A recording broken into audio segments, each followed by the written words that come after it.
You are watching KVU 25 News Now at 10.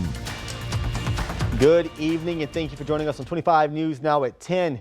I'm Zach Brown. This week, Goliad County deputies arrested 5 people after a traffic stop revealed a human smuggling event. 54-year-old Erasmo Luna of San Juan was found to be smuggling migrants in the cab of the 18-wheeler he was driving from the border to Houston. Luna was arrested for smuggling of persons and engaging in organized criminal activity. Also arrested for engaging in organized criminal activity were 24-year-old Juan Franco Salgado, 23-year-old Verena Sanchez Ramirez, 22-year-old Annabella Vargas Cruz, all from Mexico, and 25-year-old Israel Gomez from Guatemala.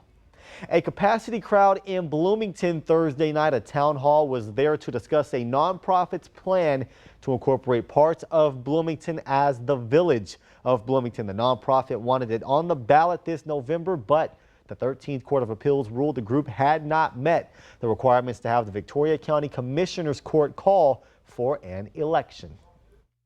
They already don't pay their taxes. How can we expect them to take care of our school, our streets, our community, our citizens?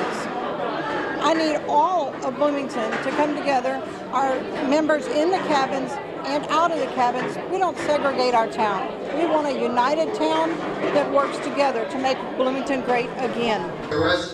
Victoria County Judge Ben Zeller said despite the rather aggressive move to incorporate the plans, did not mention how the newly incorporated area would start up city services like water, fire protection, and police. While it appears at this point in time it will not make the November ballot, it could appear on a ballot in May. A man accused of a shooting rampage that killed 6 people in Austin and San Antonio last December faced a judge on Friday. 35-year-old Shane James Jr. told a Travis County judge he wants to represent himself. He's unhappy with his attorneys pushing for a mental competency evaluation. The judge said he has a right to represent himself, but a competency evaluation would still be required. James faces 4 counts of capital murder and could receive the death penalty if convicted. Area veterans and first responders were honored this morning in order to give thanks for those that keep our country free and safe. 25 News Now reporter Trenton Whiting has more. Trenton. Zach, thanks.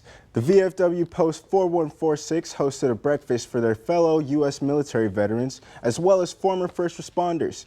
Event organizer and speaker Richard Castillo, who lost his brother in Vietnam, wanted to pay tribute to all vets and first responders, groups that he says often get overlooked when giving thanks. The event featured food, music, and fellowship. Raymond Amador was the keynote speaker. We don't want to forget them because they're the reasons why we're here. They're the reasons why we're still alive because they gave their lives for us to live. The VFW held a special dedication for Castillo's deceased brother, Manuel, following the event. Castillo says that he hopes it can become an annual event. And that's going to lead us right to our viewer poll for the night. Did you or anyone you know attend the Veterans Breakfast? Yes or no? Make sure you're voting. It looks like it's very heavily on the no side with 79%, but make sure you get a vote in at crossroadstoday.com/vote to take part. Zach, right back to you. Trenton, thank you. Now it's time to talk weather on this Saturday evening. Let's check in with First Warn Storm Team meteorologist Trey Mining to see what the rest of your weekend is going to look like. Trey? I feel warm and humid and some rain shower chances still continuing to build as we go through time. More on that later on. Current temperature is 79 degrees in Victoria. I feel like 83 degrees on the outside with the heat index value at the humidity level in. And not much of a breeze out there to give us any relief at all. Actually, most of this is ground cluttered, by the way, is false echo. But they had a few rain showers. There's one there near Allswell in Frio County moving in off the Gulf of Mexico. Another one earlier near Port Lavaca and Seadrift. Pretty much gone now, but the rain chances are on the rise. Starting slowly at first, then building as we go through time. What days will have the best rain chances? We'll take a look at that and the reasons why later on in the full forecast. Zach? Trey, thank you. The fate of 2 NASA astronauts who have been in limbo aboard the International Space Station for about 80 days because of issues plaguing their Boeing Starliner spacecraft is now clear. The space agency said the crew will spend even more months in space and abandon their initial vehicle to come home.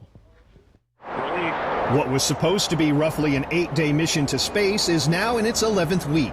Issues with the Boeing Starliner spacecraft kept astronauts Sonny Williams and Butch Wilmore aboard the International Space Station longer than expected. And NASA announced a stunning turn of events Saturday. NASA has decided that Butch and Sonny will return with Crew 9 next February, and that Starliner will return uncrewed. The Starliner vehicle suffered setbacks with helium leaks and thrusters that abruptly stopped working on the initial leg of its first crewed test flight. Engineers spent weeks trying to understand the problem and alternative ways to bring the crew home. We have contingency options. We've put those in play. NASA always has contingency options. One of those contingencies is using the SpaceX Crew 9 Dragon spacecraft coming to the rescue. NASA has repeatedly said that SpaceX's potential to step in highlights how the agency intentionally designed its commercial crew program. Crew 9 mission will now configure Dragon for 2 crew members and will provide seats for Butch and Sonny to return. We're also working to finalize those crew assignments and update the training plan. The possible root cause was heat building up inside the thrusters that may be causing insulating seals to bulge. And NASA ultimately decided that Starliner is not yet safe enough for the journey home. Space is hard, and you better not mess it up. I'm Rick Damigella reporting. To politics now, and the latest startling development in the 2024 presidential race. The son of Democratic icon Robert Kennedy suspends his independent campaign and endorses Republican nominee Donald Trump. Overnight, a major endorsement and shakeup in the presidential race. Independent candidate Robert F. Kennedy Jr. taking the stage with Donald Trump. I'm very pleased to welcome a man who has been an incredible champion for so many of these values that we all share, and we've shared them for a long time. RFK endorsing the former president.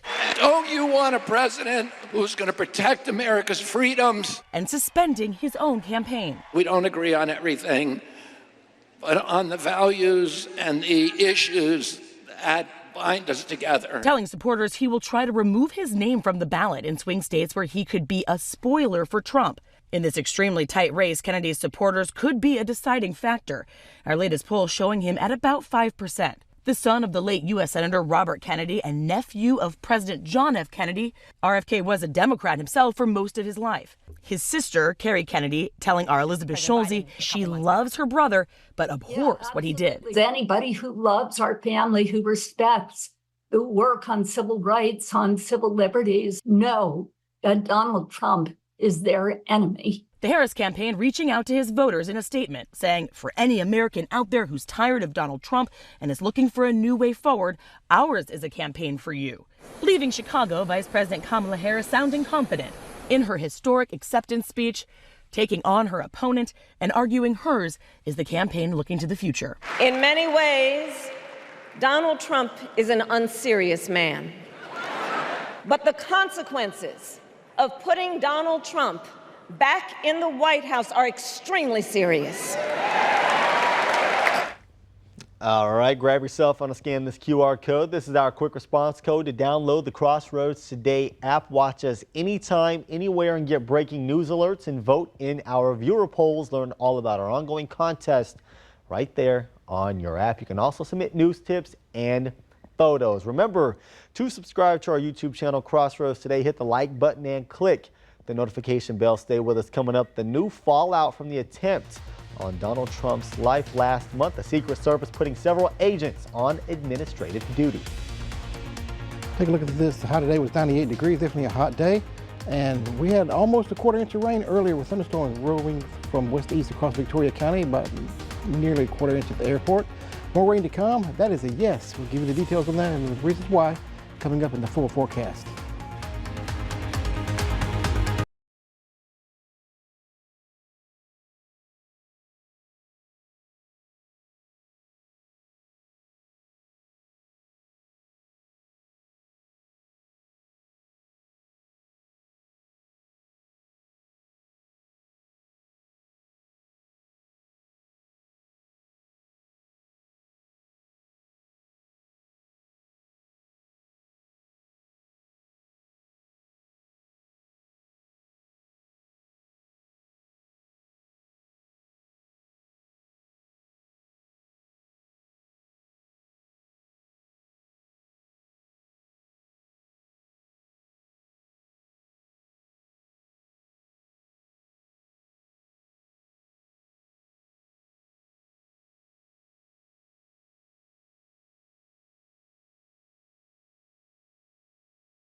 From the attempt on Donald Trump's life last month, the Secret Service putting several agents on administrative duty. This morning, at least 5 Secret Service agents now on administrative duty after the failed assassination attempt on former President Trump. This as the investigation intensifies into whether they played a role in the failures that led to the incident. Take a look at what happened. Sources telling ABC News those agents were involved in the planning of the rally in Butler, Pennsylvania. They are now no longer allowed to work on protection of any candidates. The move coming nearly 6 weeks after Thomas Matthew Crooks, seen here, opened fire, killing 1 man and wounding 3 others, including the former president. And this morning, the Butler County District Attorney telling ABC News that local police offered their radios to the Secret Service during the rally, but the agents never used them. A preliminary congressional report claiming agents never even picked them up. Yeah, look, there he is. Critical seconds wasted. Officer. The Secret Service never hearing the radio traffic that may have allowed them to quickly remove Trump from the stage before shots were fired. Yeah, he's laying down, prone out, book bag next to him. Acting Secret Service Director Ronald Rowe acknowledging agents did not hear that crucial radio traffic. There was clearly radio transmissions that may have happened on that local radio net that we did not have. And this morning, the Speaker of the House saying placing the agents on administrative duty is a first step, but, quote, nowhere near enough. He vowed congressional investigations into the failures will continue. Guys? Major developments in the fatal shooting of Airman Roger Fortson, killed when he opened his apartment door to a Florida deputy. That deputy now charged with manslaughter and could face decades in prison if convicted. The former Florida deputy who shot and killed U.S. Senior Airman Roger Fortson, now charged with manslaughter with a firearm. The Florida State Attorney issuing a warrant for former Deputy Eddie Duran, who was fired from the Okaloosa County Sheriff's Department after their investigation found his use of force was not objectively reasonable. According to court documents, prosecutors allege Duran acted with culpable negligence when he gunned down Fortson inside his Fort Walton Beach home on May 3rd. Body camera video showing that disturbing incident. Duran showing up at Fortson's apartment after getting a call about a domestic disturbance. Sheriff's office, open the door! Fortson opens up the door with the gun in hand, but it's pointed down and not at the deputy. Yet seconds later, Duran fires several shots, striking Fortson in the chest and arm. Fortson later dying at the hospital. For months, Fortson's family had been calling on prosecutors to bring charges against former Deputy Duran. Tell the truth about my son. I know my son did not do anything to you guys. And this morning, civil rights attorney Ben Crump issuing a statement on behalf of the Fortson family, writing, "This decision marks the first step towards justice," adding, "Let this be a reminder to law enforcement officers everywhere that they swore a solemn oath to protect and defend, and their actions have consequences, especially when it results in the loss of life." Dr. Anthony Fauci is recovering at home after being hospitalized with West Nile virus. According to his spokesperson, the former director of the National Institute of Allergy and Infectious Diseases is expected to make a full recovery. Fauci became a household name as part of the White House Coronavirus Task Force. West Nile virus is spread through the bite of infected mosquitoes. While most cases are mild, about 100 people die from West Nile infections in the U.S. each year. The heaviest virus activity is usually seen in August and September.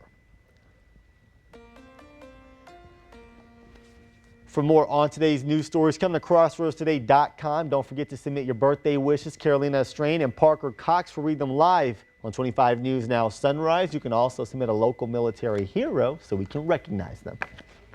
And after a hot day today, the feel-like temperature at midnight coming up will only be about 80 degrees. And getting hotter from there as it goes throughout the day on your Sunday. Rain chance on the increase? Yes, they will be in time. Here's the details coming up in your forecast.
Well, good evening, everyone. Trade Mining here. Feel like temperature coming up by 11 o'clock on your Sunday, back up to near 100 degrees, or topping that by 12 noon. 102, 103 coming up by the afternoon of your day on Sunday. Not anything in the really high like 110, 111, 112, thanks to more cloud cover in the area, but still. We'll see rain showers and heat is still going to continue for the time being. Kind of review of the storms earlier moved through Victoria. We're about 6 o'clock or so, dumped about a quarter of an inch of rain on the Victoria Regional Airport and some parts of the city of Victoria, especially south of 59, got a good dosing of rain. It's all out of the picture now, so that it will still continue. So we're definitely in the humid conditions for us, and it's going to continue to stay that way. We're watching the Gulf of Mexico, not anything too pressing out here, but you kind of see a hint of a little bit of a weak low circulation out here. This is mainly in the upper levels of the atmosphere. But what we're concerned about, of course, is this one right here. Another one near Florida has a weak low circulation here. And it's the prime time hurricane season, to keep that in mind. And the water temperatures, I'll show you in a minute how warm they are in the Gulf of Mexico and the Caribbean Sea. Big picture here. High pressure over the northern part of the Atlantic Ocean, typical for this time of year, everything kind of going up and around the high pressure cell. Nothing out there too pressing for sure, with a weak disturbance off the African coast. We're watching that. Pretty much clear all the way to the Caribbean Sea into the Gulf of Mexico, with some weak thunderstorm areas, of course, just south of Louisiana. Kind of a little swirl there you see impacting us. And one near the Bahamas. Nothing pressing at the moment, but we're keeping our eyes on the tropics, of course, because the water temperatures in these locations are very, very warm. The thunderstorms there near the Yucatan Peninsula and Florida, of course. Nothing out there in the Atlantic Ocean, but here's what we're looking at.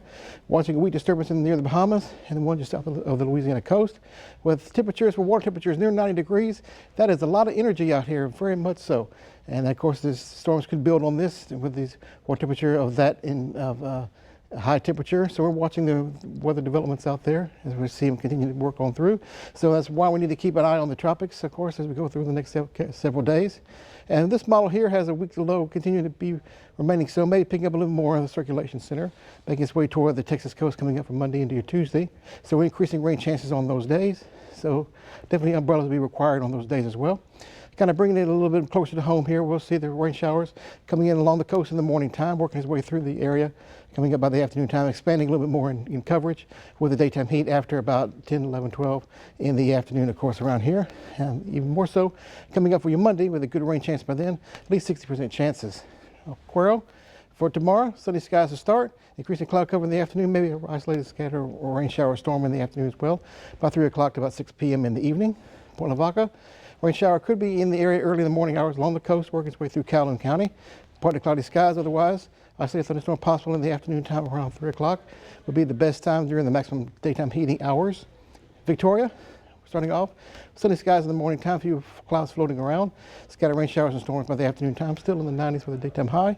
And keeping the temperatures in the 90s coming up with more cloud cover and more rain shower chances and thunderstorm chances. Will keep the temperatures for highs in the low to mid 90s as opposed to triple digits that we have been seeing. So that's definitely a plus. We do need the rainfall as well. Best rain chances Monday, Tuesday, and still continuing with 50% chances Wednesday through the weekend. Lows in the 70s. Keep your umbrella handy. Watch weather developments and make it a safe couple of days for you and me, of course. Looking at this right here, by the way, get your smartphone, scan the code you see right there. They'll take you to a web page. You can download our Crossroads Today app, sign up for news alerts, news, weather, and sports at your fingertips. Very easy, convenient, and it's free of charge to be connected with us. We got sports here with Ray in the house. Thank you, Trey. We got preview action from our high school football, soccer, and local volleyball teams, all coming up on your 25 News Now Sports.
This weekend, your high school football saw a lot of teams in action and get a feel for the season to come.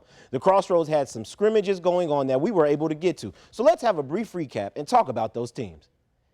Let's start off with last night. The Bloomington Bobcats taking on the Yorktown Wildcats. The 2A scrimmage matchup did deliver. It's well noted that you guys at the Yorktown are no Tigers.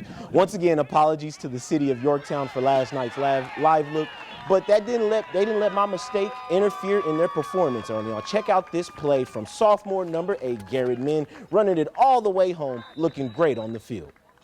Let's go up a division and talk about Class 3A. The Edna Cowboys making a statement against the Yoakum Bulldogs. This all happened on Thursday. The QB finds his man as he was able to complete this play with a long catch and tussle in the end zone. Now note, I said make a statement. Yoakum currently has 4-star recruit wide receiver Xavier Barnett in action, and I was able to catch up with him and get a quick word. I'm feeling good. Today was kind of like we needed to do better offensively because we was walking around, not getting the plays right, jogging off the ball, not blocking right. I just say we need to come off the ball better and do better. We'll get that done in practice too. Going past first round in playoffs, that is one personal goal. Now let's switch over to our local area, Victoria East, who was also in action on Thursday. East taking on Needville. Sports director Max William was able to get in on some of it. This team seemed to be all over the field, defensively and offensively. There you saw a great fumble on the field. And high school football wasn't the only event that were scrimmaging, should you say. The UHV soccer was in action at the Cage today. Let's talk about the women's soccer team. Estelle Flanagan leading the way. Both teams in men and women took on Texas A&M International from Laredo, Texas. Crossroads volleyball teams getting their preseason action on as well. Both teams in Goliad and Yoakum down in Schulenburg High School this morning. Goliad played early this morning, making it all the way to the Gold Championship game. Right now on your screens, you see Yoakum taking on Crossroads High and winning their game, meaning they qualify for the Bronze Championship game. And the Victoria Jaguars in just their second youth football game as an organization taking on the Cuero Gobblers. The Jaguars seem to be in better shape compared to last week. There you see them able to get down the field and secure more yards, but it still wasn't enough. They fall to Cuero. Final score 19-6. And let's wrap things up with some NFL talk. The Houston Texans taking on the Los Angeles Rams. The Texans were able to win. The final score 15-17. Cuero's own Jordan Whittington did not play. So that could possibly explain why the Rams lost. Zach, what you think? I mean, it was that final preseason game. A lot of guys didn't play. Jordan Whittington not playing, I think, pretty much finalizes that the Rams think very highly of him. I think if he did play, they would still be trying to figure some things out. He didn't play. I think they saw all they needed to see out of the great Jordan Whittington. That's it for Sports. Ray, thank you. Stay with us. Coming up, what is better than one baby panda? How about two?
What's better than one baby panda? Two, of course. A giant panda named Mang Mang gave birth to twins in Berlin, Germany on Thursday. This is the second set of twins for Mang Mang. Giant panda cubs are born almost naked, deaf, blind, and pink. The typical black and white panda markings only develop later. This tiny pair is about 5.5 inches long. They weigh between 5 and 6 ounces each.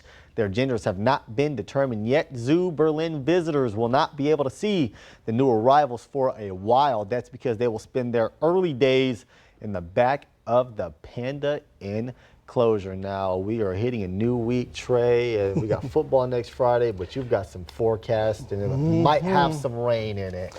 It will have some rain in. It looks like a pretty overall kind of stormy week headed our way coming up. Not so much tomorrow, but especially on Monday for the rest of the week. So keep that in mind. We'll keep the football in mind as well. But the way it looks right now, it could be some thunderstorms possibly during the afternoon, evening during that day on Friday. And throughout the majority of the week as moisture comes in off the Gulf of Mexico. So some brief heavy rain possible, but good soaking rain, yes. Added benefit, it keeps the temperature down only low 90s for highs for the majority of the week coming up. All right, I'm looking at that Friday. Right. It's looking like it's going to rain. We're all going to be out here covering football. You're going to Edna Industrial. That's going to be our game of the week. You ready for the rain? Yes, I am. You know, got to get a nice raincoat, huh? Yeah, welcome to CFL. It's going to be a do it. rainy one. Thank you, Trey. Thank you, Ray. And thank you for being with us. Remember to subscribe to our YouTube channel, Crossroads Today. Have a great rest of your night.